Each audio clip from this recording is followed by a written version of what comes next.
Mics are hot.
Okay, we'll call the April 28th, 2025 Board of Appeals and Equalization meeting to order. Make a motion to adopt agenda. Second. Have a motion and a second to adopt the agenda. All in favor? Aye. Aye. Assessors report. Mr. Mayor, council members, thanks for having me. My name is Alex Guggenberger. I'm joined here today by Jeannie Washburn. She's not the assigned appraiser in Ramsey, but we have a number of different meetings tonight. We've got East Bethel, Columbia Heights, and Fridley tonight as well. So we've got kind of spread out all over the county here tonight. I'll give you a really quick overview of the assessor's report. It's a little different than last year. The last number of years, it's been more of a booklet type thing with a lot of definitions, and I'm not sure anyone was really reading it. So this is more designed to be more of a presentation, and then if you guys have any questions, you guys can certainly give us ask away, and I'll answer any questions you have. It's just more of an overview of the assessment process, just because we don't get in front of you guys all that often every year. So if you flip to the first page there, you can see myself as county assessor, I have countywide oversight regardless of the contract situation. So even in situations where there's a local assessor, the county is still responsible for a number of the things at the end of the day. All the values are still ultimately my office's responsibility. The chief deputy, or new title now, is Diana Stelmach. She lives over in Bethel. She's been around forever if you've been up in the area here. She's actually appraised property in Anoka County for over 47 years, I think now. So she's, you name it, she's been there and done that. And then as far as commercial, industrial, and apartments, we have Jason D'Agostino, who's our residential supervisor, handling most of the residential calls here in East Bethel, and then Tedman Anderson and Brandon Hodge are the two commercial appraisers that are servicing some of those commercial calls along with Diana. Below that, there shows you just a graph of the breakdown of the property types here in East Bethel. You can see in total we show 5,987 parcels in the city. On the third page is just an assessment timeline. Just brief overview here. We are statutorily required to revalue all parcels every single year. Our value is set as of January 2nd each year. That's based on data that we collect once every 5. I should say typically collect once every 5. In the case of East Bethel, since we picked up the contract and we haven't had the contract for a number of years, part of that contract getting picked up was our plan was to see all parcels within the first term of that contract. So we will be seeing all parcels in the city of East Bethel within a 3-year period. That's just the statutory minimum that you must hit. So this year we will see all or half of the residential parcels, all of the commercial parcels, and then all of the ag classified parcels as well. This year in our first year working the contract. I'm guessing probably July, August timeframe. Most of the residents will receive a notice in the mail letting them know that our staff will be out in the field the next couple weeks. It outlines what our cars look like, what the staff's badges look like. If they want to deny us access to the property, it also outlines that process because they have the right to do that as well. And then we track that for this purpose of this meeting here. So Once notices are, or once our values are set as of January 2nd, we mail value notices with our tax statements in about mid-March, mid to late March every year. That kicks off what we call our informal appeal option. That's what leads up to this meeting here. In most cities, 98 to 99% of calls are resolved in that informal process without ever having to come to a board like this, or to the county board in cases where there's an open book meeting. So this is fairly typical in a lot of years where we, in most of our jurisdictions, we don't have a lot of people coming because most of the time they've reached out to us ahead of time. If they don't appeal here, it's important to know that their appeal options are done. So if East Bethel residents don't appeal to this meeting, they don't have any more appeal options later on. Whereas that's a little different in like a city like Ham Lake, where it's open book. They have an open book, or we have an open book meeting at the county level. That's in May. They don't have to show up to that meeting. If a city has chosen to go the open book route, they can show up right at County Board of Appeal and Equalization in June. So it never fails that after we close this meeting, I'm assuming if we close this meeting tonight, next week or 2 weeks from now, we will get a call from a resident in East Bethel wanting us to look at the value. That doesn't mean we don't go out to look at it. We still go out and look at it. If there's anything clerical in nature or anything like that, statute gives us wiggle room to fix those types of issues. If it's a newly acquired property and they never got the value notice, we also have an option to work there too. But we do what we can to help those residents that might have missed that appeal deadline. We're pretty flexible at the county to make sure that we're treating property owners the way you would want us to treat them. So after local boards of appeal and equalization, we have County Board of Appeal and Equalization in June. That's very similar to this. It's an appointed board. It's a special board of appeal and equalization. So each one of our commissioners can appoint a member to that special board of equalization. Most of them are real estate professionals. They're developers, appraisers, brokers, that kind of thing. And they're an independent board that hears both sides of the case, and then they make a determination, much like you guys do here. It's just not the county commissioners themselves. After County Board of Appeal and Equalization, the only appeal option is to file a tax court appeal. And the deadline for filing a tax court appeal is April 30th, in which the year the taxes become payable. So to appeal the tax court deadline is coming up for the taxes payable 2025 year in later this week. So that's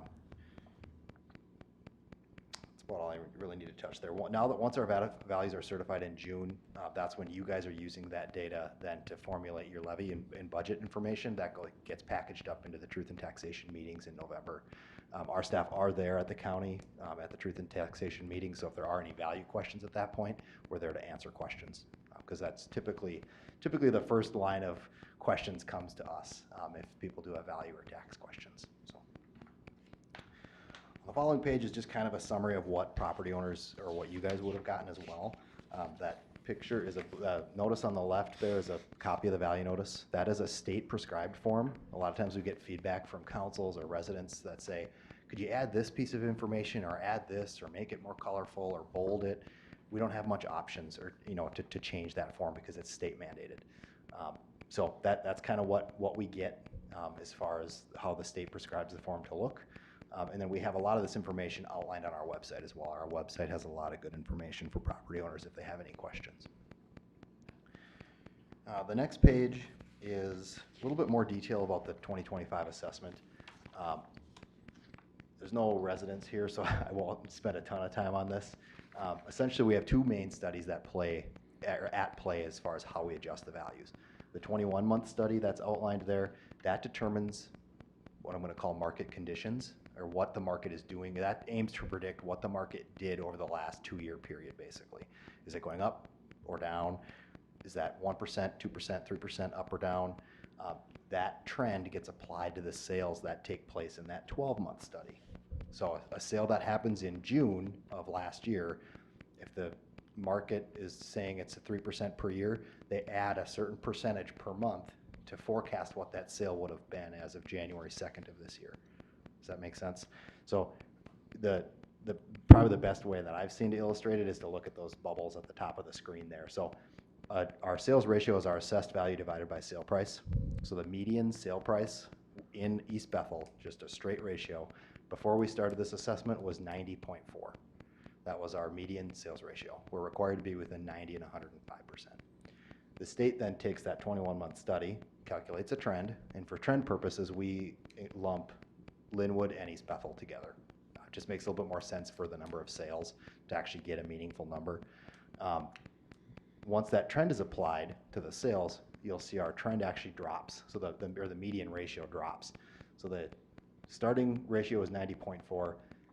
The trended median was, I can't see that on the screen, 86.5. So our starting point last year when we started to move values was 86.5%.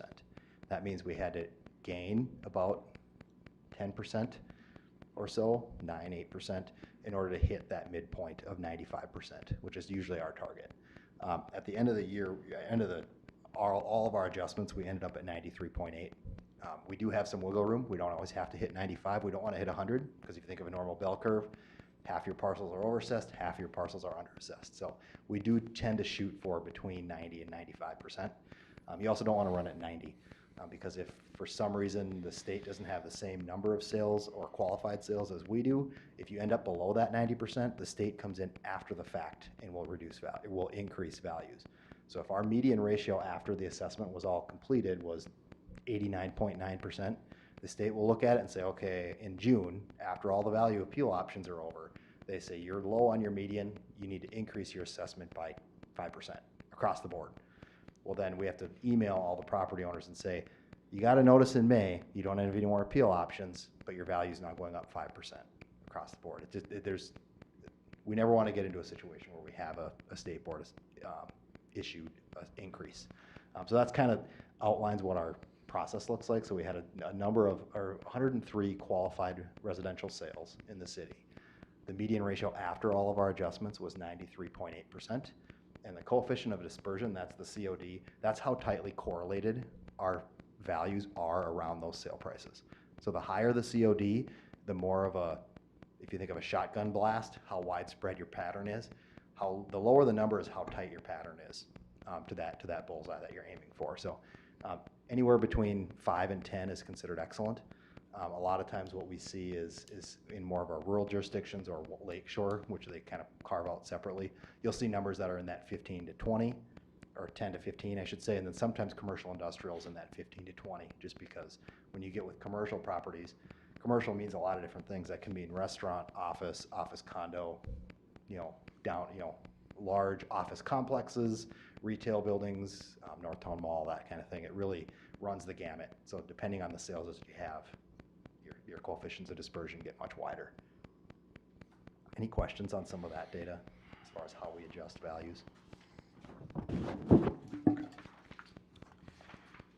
The following page just shows a list of where all the sales took place within the city of East Bethel. It's a little hard to see, but it is kind of nice sometimes when you get a property owner. You guys are very familiar with the city. If a property owner were to be here, you can say, well, it looks like we have some sales nearby. What do those look like? We wanted to be able to represent that for you guys here. The following page just shows what happens with our median sale price compared to our estimated market values. And as you can see, with the trends that they calculate based on that 24-month and then applying those trends to our 12-month sales, we have a tendency to follow the market very closely. Nowadays, I should say 15, 20 years ago, it looked a little different. We were further behind the market. We're much closer to what's actually happening in the market these days. So you can see that that's represented. That's a countywide graph there as well. And then finally on the last page, this just shows aggregate values and aggregate changes that happen within your city compared to the county. The one interesting thing to note, there's the apartments. So you can see the year-over-year change is 18.86%. However, the increase due to new construction is 21%. That tells you that we actually had a decrease in our overall apartment values, but you had a lot of new construction in apartments. And that happens to be the townhomes that are being built on 65 there. All those townhomes are going to be classified as apartments because that's how they're going to be used. So we had a bunch of new construction that got added because of some of those parcels. So it looks a little different on that line item. Any questions about the aggregate values?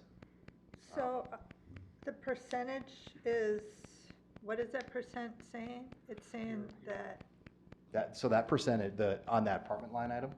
And all of it. All well, of it. The percent, it's a percent change, but. Yep. I'm So that's a showing little confused. what aggregate value. So if we have to classify all the parcels based on their use. So Okay. so all the residentially classed parcels in that particular case saw an average change, year-over-year change of 8.54%. Of that 8.54%, 0.5% of that increase in new value is due to new construction or new homes. The state doesn't require us to break out the difference between a new home and then a home that's also had new improvements on it. So if you own a home and you added a big 4-season porch on the back, the state looks at that as new construction or new improvement value. They don't differentiate that between, you know, another one of you that might actually just have built a brand new house. So they all kind of lump it together, which makes it a little difficult for reporting purposes, but that's the increase due to new construction. So that's where, if you look at that apartment line item, your year-over-year change is up 18%. However, 21% is new construction. Your overall apartment values, if you took out the new construction, would actually have dropped. Our larger apartment buildings and apartments in general, our values went down countywide. That's why you can see on the apartment line there, it's countywide, we're down 8.97%. A lot of that has to do with our really large apartment complexes. We were overvalued on them. And a lot of that has to do with the financing markets and where we're at with some of those types of properties. Any questions? If you guys have more questions, as you know, after the meeting or anything like that, Matt knows how to get a hold of us. We can certainly answer any questions. But that's all I have for the presentation. We do have a couple parcels that we need to read into the minutes here. We are required to give property owners a physical notice 10 days before this meeting. So any change that we make or agreement that we make with property owners within that 10-day window needs to be brought here for your approval. That also preserves their right to appeal at the County Board of Appeal and Equalization. I have a second sheet that I laid out with this that has those values on it. Should be on your desk there. The first one is actually the same owner for both the top 2 parcels that are highlighted in blue. It's just when we were reviewing parcels here in the last week or so, we noticed building values were not on the right parcel. So there were some outbuildings that ended up on one parcel that actually sit on the other one. So you'll see one's going up a little bit, one's going down a little bit. That just reflects the value of those outbuildings moving to the correct parcel. It's important to have the right value on those parcels. Not that I'm worried about this particular case, but if we don't have the right value on those parcels, you run into situations sometimes when you have forfeiture. If we don't have the right, Coon Lake Beach is a great example. In the past, we've had a house that might sit on 6 different individual little lots.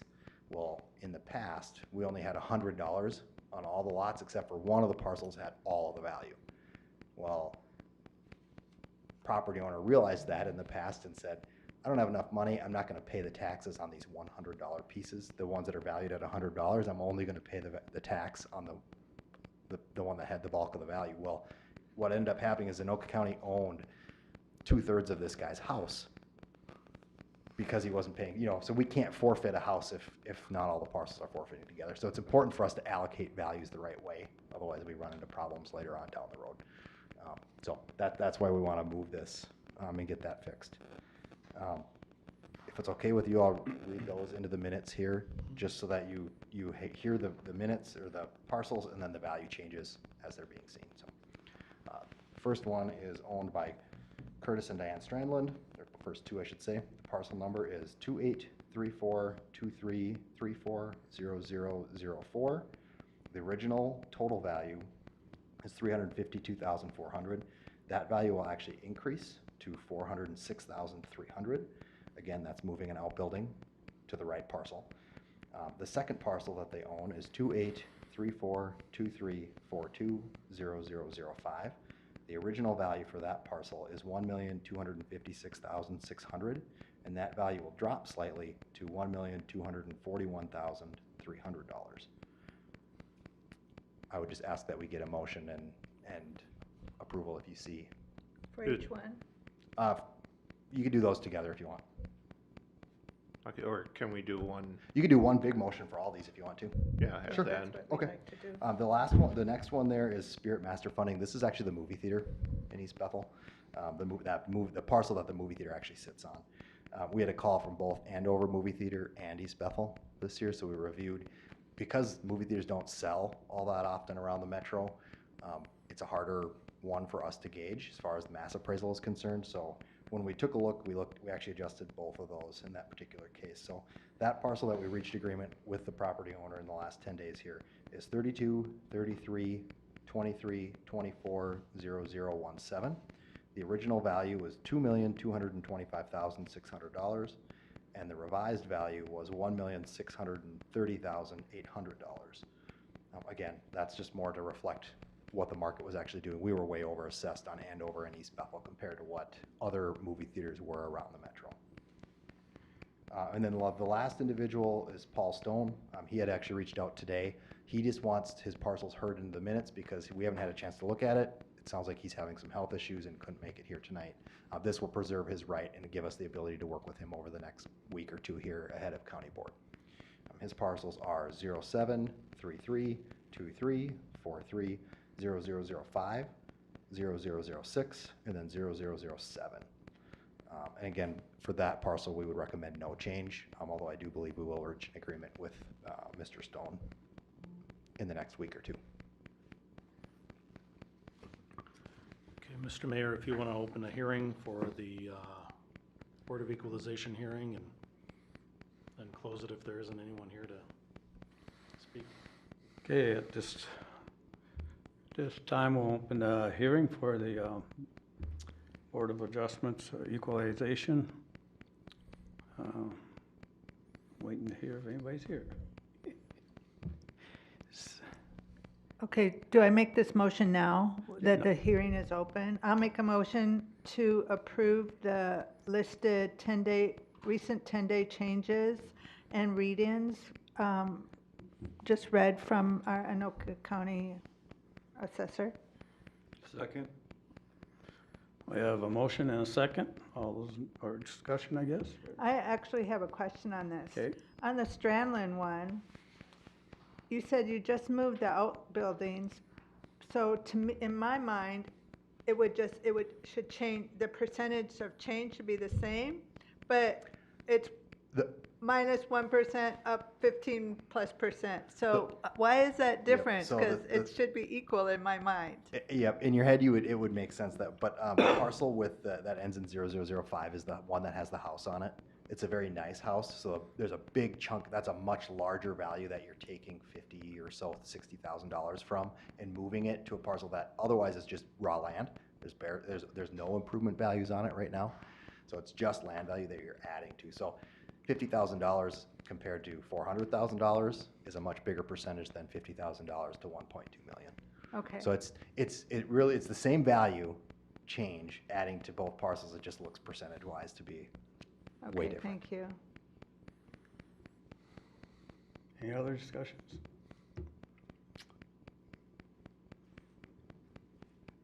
We can make a motion on this now. It's already made and seconded. Okay. Yep. We got a motion and second. All in favor? Aye. Opposed? None heard? This- Now, I do have some questions on your other stuff. Can I? If Or you was that guys supposed to be want in to, the it's up to you guys. If you guys want to discussion? close, if Should we there's, you close don't the think you're hearing? gonna, you can close the hearing, and then I can answer those questions, or however you want to work it. Okay. Okay, hearing no residents out here, at this time, we'll close the public hearing portion of this. Do you need a motion and a second on that, or? No, I think you should be Okay. fine. All right, I have some questions. Sure. My first question is, when you're assessing different types of entity properties, whether it be like 10 acres, 3 acres, 2 acres, business, are they assigned all the same tax rate, or is a 2-acre parcel with a house and garages gonna be less than a 10-acre with the same amount of houses and garages, or is it different? I Yep, mean, so how is it's- that figured out? So we value according to highest and best use. We tax, the class rate that gets assigned is based on solely on use. So my staff will look at, I'm gonna use a residential example, let's say it's a 20-acre house on 20 acres that's not farmed. They're gonna look at that at that 20 acres and say, what is the highest and best use? If that is as a single-family home, they'll value it as such. If it's used as a house, it's gonna get a residential class rate, so they assign a residential class rate. If they subsequently file a homestead, then they get the homestead benefits applied to it. But let's say it's a situation where you have a house, and then you have a big outbuilding where they have a machine shed or a garage that they're working on as a mechanic. In that particular case, they're still gonna do that same approach and look at it and say, okay, what is the highest and best use, and what is the likely user? If they're gonna list this property, just the fact that they run a business out of it doesn't necessarily mean the next person's gonna wanna run a business out of there. They're gonna look at it and say, what is someone willing to pay for that? So they'll value it likely as a residential pole garage, essentially. But then because it's currently used as an auto repair garage, it'll get a commercial, that portion of the property will get a commercial classification, which is a higher class rate. We do split class. It's a little different when you get to like one primary residence. Like if it's just a house and they're running a daycare out of it, there becomes this kind of weighted test of primary use.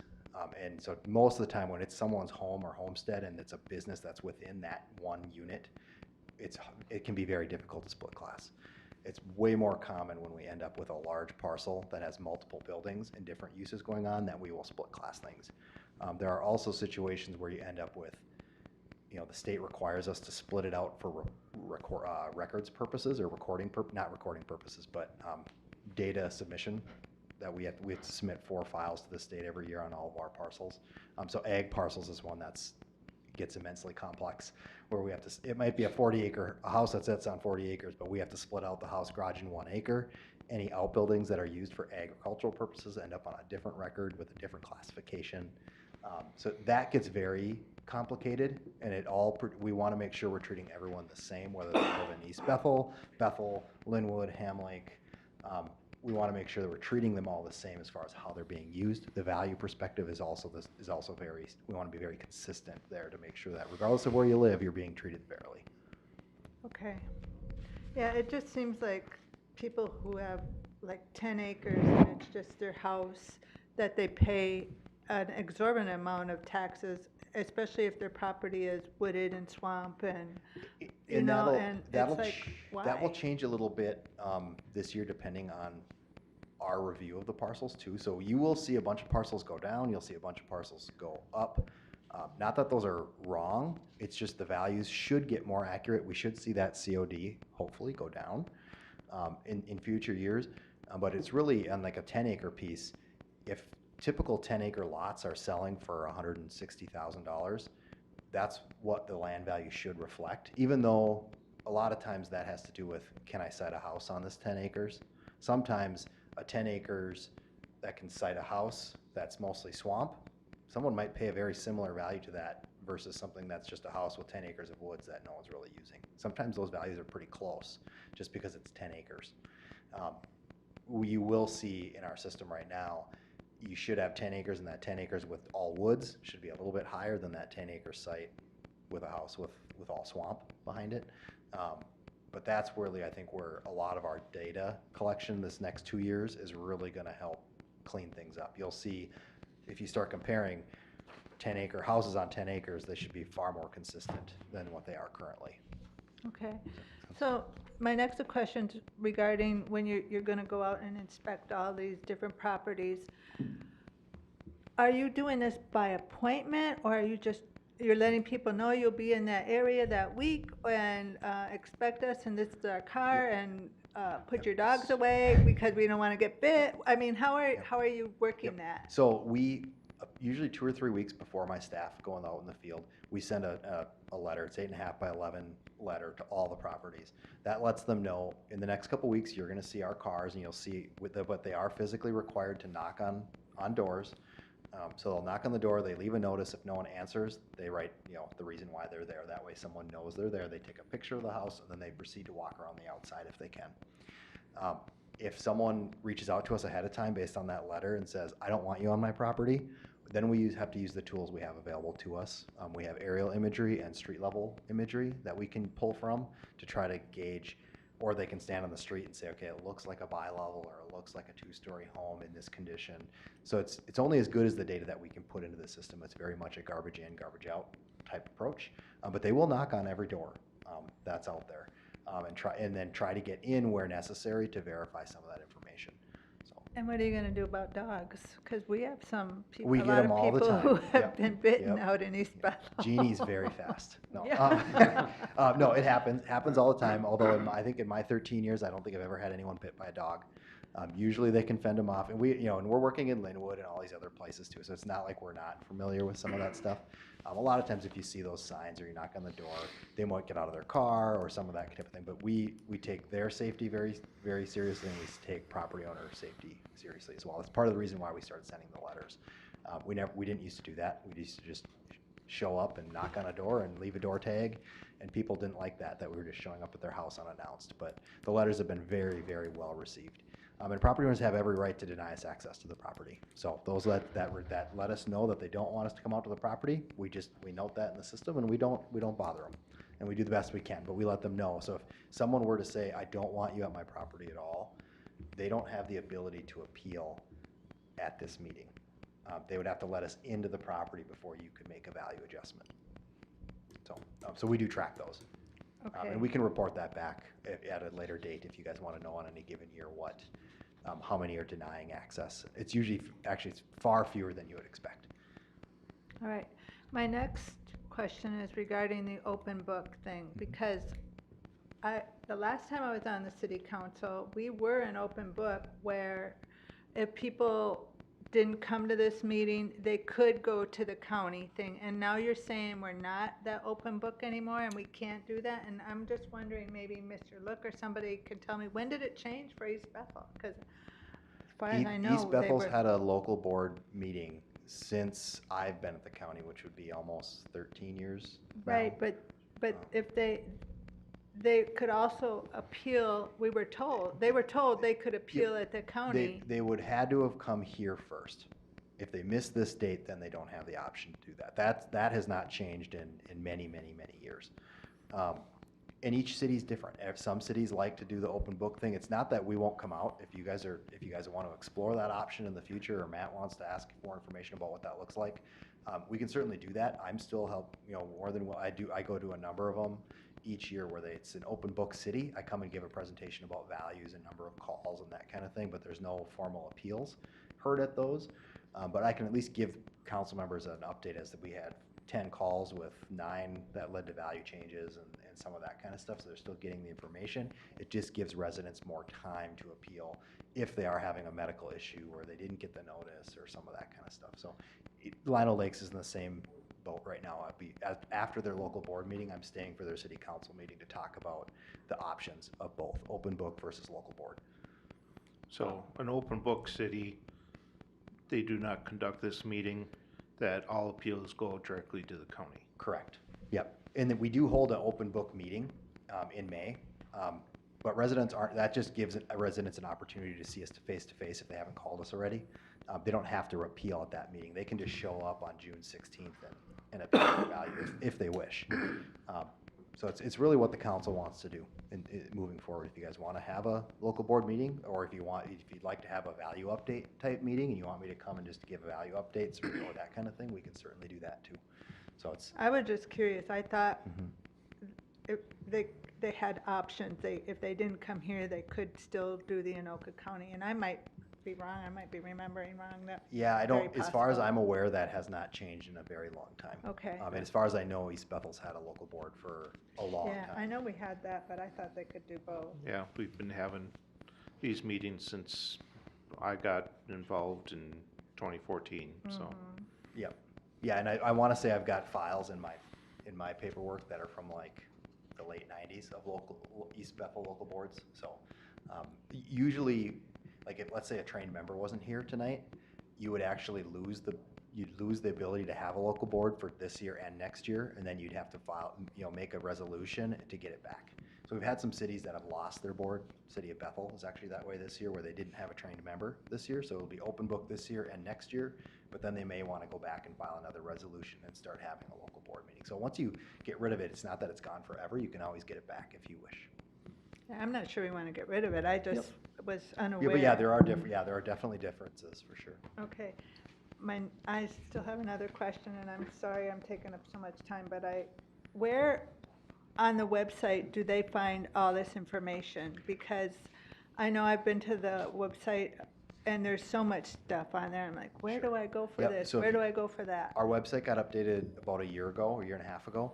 So if you just go to the Anoka County website and you go under property records and tax, you'll see a number of different options. There's assessment, taxation, there's homestead, special programs, and it should be pretty easy to just click through those links. Now, previously, if you did it before that, it would have been difficult to navigate. There's May a have lot been more that. information out there right now.